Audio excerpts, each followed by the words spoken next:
Welcome to the Future of Payroll and Workforce Management Insights by HR.com, your go-to resource for insights into payroll and workforce management. From navigating compliance and technology trends to exploring the latest in global payroll solutions, we're here to keep you ahead of the curve.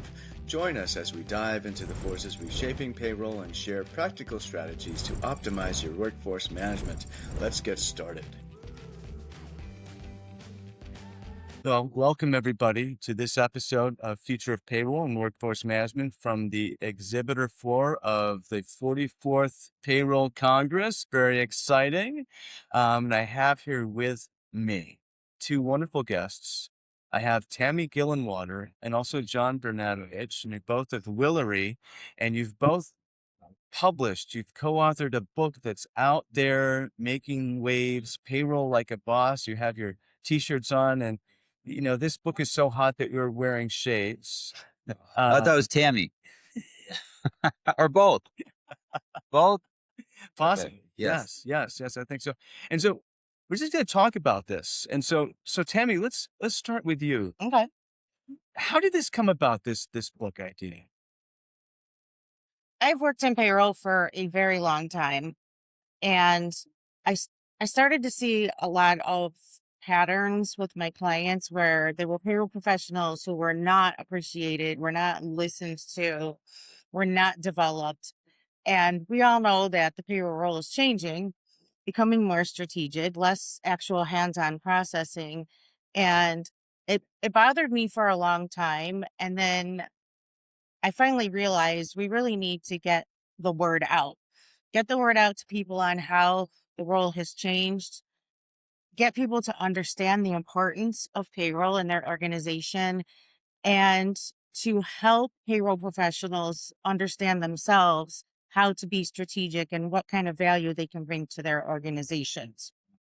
And Brent, can I tell the story behind the story of how Payroll Like a Boss really came to happen? Tammy gave the heartfelt reason in her mind as to why that happened. But have you ever sent a text or an email to a boss or a girlfriend or a loved one, "We need to talk"? Have you ever sent that before? Yes. And is that ever like landed with you really well, that like, I can't wait for this conversation? This conversation is going to change my life in such a wonderful way. No. So that's how this all started for me. I got a text from Tammy after she had read my book, HR Like a Boss, We Need to Talk. Yeah. And in the course of that conversation, over the next few that we had, we realized that Tammy had a passion for this thing in payroll. We had successfully launched a book published by SHRM called HR Like a Boss. It was your guide to amazingly awesome HR. And Tammy and I decided that we needed to write the book, Your Guide to Strategic Payroll. And the We Need to Talk wasn't Tammy. Their demo is now beginning in the open theater on aisle 1000. All right, we're live. You can tell we're live. Thank you, Susan Garcia, for the announcement and cutting into this podcast recording.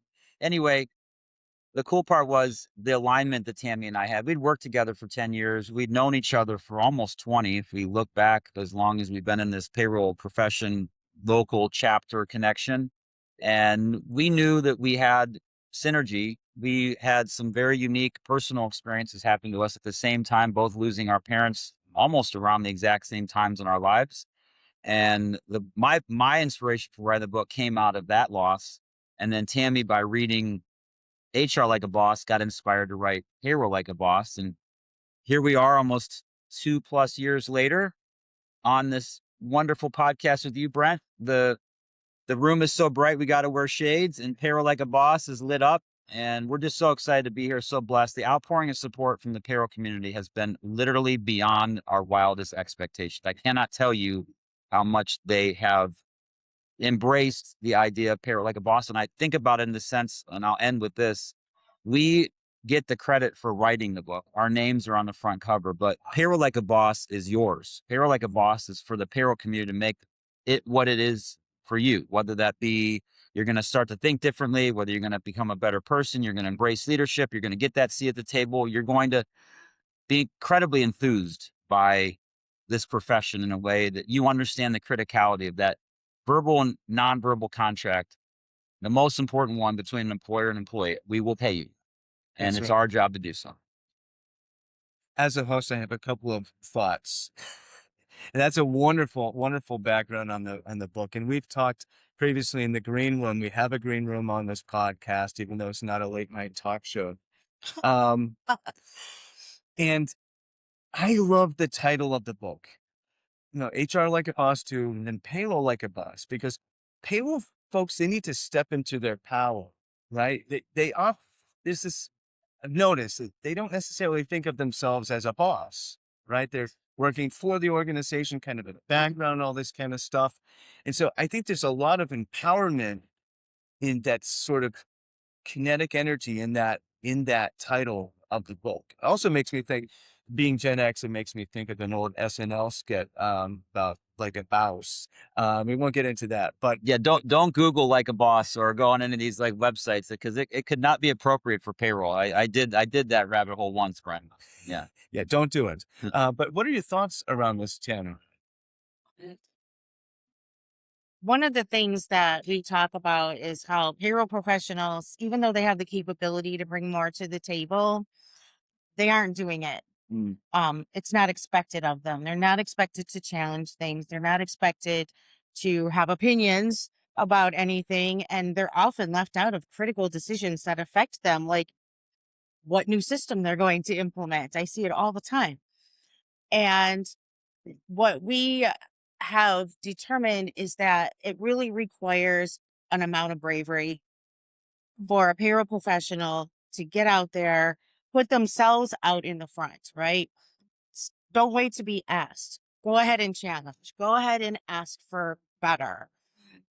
And I think that the bravery is very important to me, just because a lot of payroll professionals, they don't feel heard, and they need to find their voice, and they need to use it in a way that they are heard.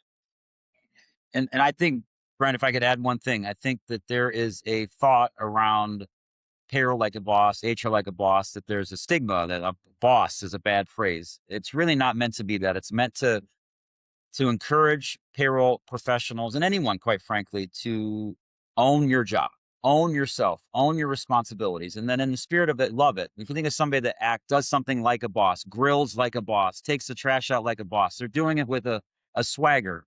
And do we see a lot of payroll professionals doing payroll with a swagger? And I think one of the main reasons why not is the illusion or mirage of perfection. I think we are in a position of expected perfection. And when it doesn't go perfectly well, that's when we get attention. And when we're not perfect, and that becomes stifling, it slows us down. It takes away from our potential. And as a result, you get used to the limelight being bad.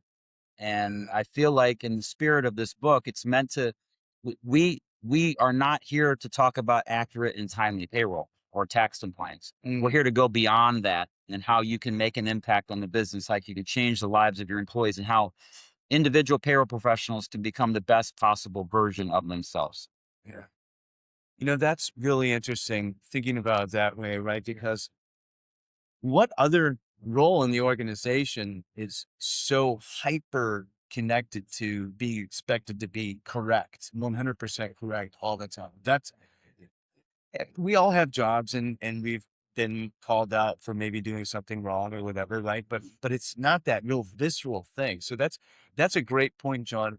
And the other thing that's really interesting here is that, again, like a boss, we hear payroll leadership, hey, be a leader in payroll. We hear be strategic with your payroll. These are terms that are important, but they've lost some of their bite in there. So they don't cut through like they used to, because it's become noise, right? Yeah. So how do we get back to that sort of the feeling behind that? And that's what I like also about the title of the book, and the thinking behind it, that boss term, because also, when you say my boss, not everybody says my boss, maybe the manager or whatever, you always hear the boss, right? And so that's even in the payroll space. If you hear boss, the word, it's just a little bit different, right? And so it just cuts through. That's what I love about it. Oh, John, I think you wanted to say something. Sorry, Tammy. Yeah. I was just going to say, this is my thought of it. Accurate and timely payroll and tax compliance is like taking a shower and brushing your teeth. Yeah. It just is. No one pats you on the back for getting up and taking a shower and brushing your teeth. They'll notice if you don't, eventually.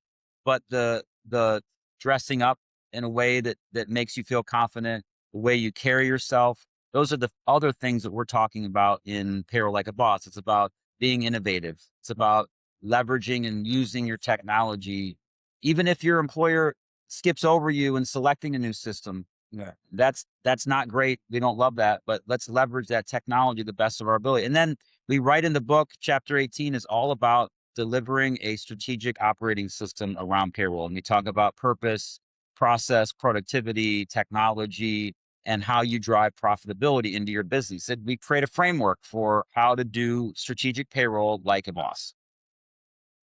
Yeah, and from my perspective, I think that payroll really has to prove their worth. Don't wait for someone to ask you for it because nobody's going to. All right. We get attention when things go wrong, as you said. I just came out of a wonderful session on building a scorecard. Building a scorecard, keeping track of your accuracy and the cost of processing payroll, and then show that to your executive team. Give them a monthly package or something, especially if you're implementing anything new. They can see the cost savings, the time savings as you track those metrics as you go along. So you really need to, like I said, nobody's going to ask you for it. You just need to do it. Yeah, exactly. John, any sort of closing thoughts as we reach the conclusion here of the podcast? Well, hey, Brent, first off, I just want to thank you for your leadership, for your support, for your coolness. There was a recent post out on LinkedIn. I mean, I know he was wearing the shades on top of his head. These are all just a gimmick for me. This is just Brent wearing the shades. It isn't a gimmick. It's just him. But I've gotten to know Brent over the last few years, and I just appreciated your cerebralness, number one. I mean, you're just such a well thought out, chill, kind man. He knows how to dance. He will hug a tree, which I hope one day that Brent and I can hug a tree together, because that's a LinkedIn inside joke. Sorry That's for anyone. true. Yeah, make sure you check his LinkedIn post out because they're wildly entertaining. I just so appreciative of the opportunity you gave us, the relationship we've been able to build, the laughs we've been able to have, the very in-depth, deep conversations. I mean, I don't know if I've talked deeper about payroll or HR with anyone else more than you, Brent, and I appreciate that very much. A shout out to all the Brent Skinner followers and fans. He's the man. I love him very much. And then the last thing I will share is I know this has been overwhelming for Tammy. This PayCon conference, this payroll org, this means a tremendous amount to her. And we had a conversation not too long ago during this trip of how emotional she was that we've reached this point. And I just put a post out on LinkedIn this morning talking about, I've had a number of people come up to me wishing us luck for our presentation we have later today. And I really feel like God has the glory over us and the outcome for that is already predetermined. We're going to do a great job or a bad job or something in between. But we really have embraced the journey of this experience of bringing Payroll Like a Boss to where it is today. And to me, it's not necessarily about all the books that we've sold or the fact that we got a lead or two at this great expo hall, but it's just about the experience, the relationships, the stories that we'll be able to tell from years from now. And it's life changing. It really is. I'm so glad that I got that text. We need to talk. That's fantastic. Yeah, and Brent, I just met you a couple months ago, but I've already picked up on a lot of what John said about you, and I appreciate you and I appreciate your support. And yes, I have been overwhelmed by the support from the payroll community. Even here, it has just been amazing, and I am overwhelmed and I'm exhausted because I'm not used to getting so much attention when I come here. So I just want to thank everyone and Payroll Org especially because they have been so incredibly supportive of us, and all the people that we featured in the book. To Pete Tiliakos, who wrote the forward for the book, who has, I've learned a lot from him, and I just can't even thank enough people for this. You guys are awesome. Thank you so much. Thank you so much. And you guys are doing really important work in the payroll space. And I am very honored to know you both. Thank you.